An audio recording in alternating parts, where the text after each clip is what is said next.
உங்கள் சத்யாவில் இப்பொழுது ஆடி அதிரடி தள்ளுபடி. பள்ளிக்கல்வித்துறை அமைச்சர் அவர்கள் பள்ளிக்கல்வி முடிச்சிருங்க.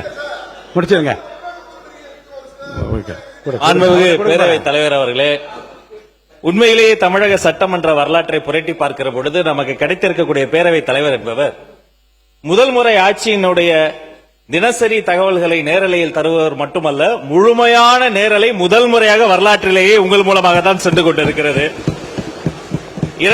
கிட்டத்தட்ட 40 மணித்துளிகள் மதிப்பிற்குரிய முன்னாள் முதல்வர் அண்ணன் எடப்பாடியார் அவர்கள் பேசுகிற பொழுது அத்தனை கருத்துகளும் எதிர்கருத்துகள் இருந்த போது கூட அதை அதிகம் இடைச்சல்கள் செய்யாது முழுமையாக கேட்டு முடித்து, அதன் பிறகு இறுதியில் அவர் சொல்லக்கூடிய சில கருத்துக்கள் மீது அவரே சொன்னார், இது கேட்கும்போது கஷ்டமா இருக்கும்னு.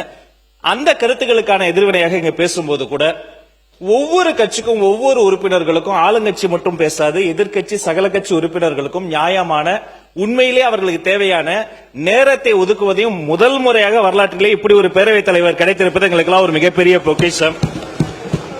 ஆனால் எங்களை போன்ற வளர்ந்து வரக்கூடிய இளம் தலைமுறையை சார்ந்தவர்கள், இங்க இருக்கக்கூடிய அத்தனை பேருமே மூத்தவர்கள், அண்ணன் சுப்பிரமணியன் மூத்தவர், இங்க இருக்கவங்க எல்லோருமே பல தேர்தல்களை பார்த்தவர்கள். அவர்களை காட்டி எங்களுடைய தம்பிகளுக்கும் தங்கைகளுக்கும் நாங்கள் இப்படி இருக்கணும், டெக்கோரம் இப்படி இருக்கணும் சொல்ல வேண்டிய நேரத்தில் பேரவைத் தலைவர் எழுந்து நின்றால் அனைவரும் அமர்ந்து விட வேண்டும். உங்களுக்கு தெரியாத மரபல்ல. நீங்கள் எழுந்து நின்ற பின்பும், நீங்கள் பலமுறை சொன்ன பின்பும் அப்படி கூச்சலிடுவதோ நடு மன்றத்திற்கு வருவதோ ஏற்புடையதல்ல. கருத்தை கருத்தால் எதிர்கொள்வோம்.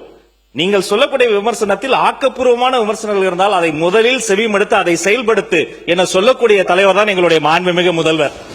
நீங்கள் பேசுகிற பேச்சில் ரசிக்கும்படியான பேச்சு இருந்தால் அதை பாராட்டக்கூடிய முதல் ஆளாகவும் தமிழக வெற்றி கழகம் தான் இருக்கும். எனவே ஆக்கப்பூர்வமாக, ஆரோக்கியமாக கருத்தை கருத்தால் எதிர்கொள்வோம் என்பதை உங்கள் மூலமாக தெரிவித்துக் கொள்கிறேன்.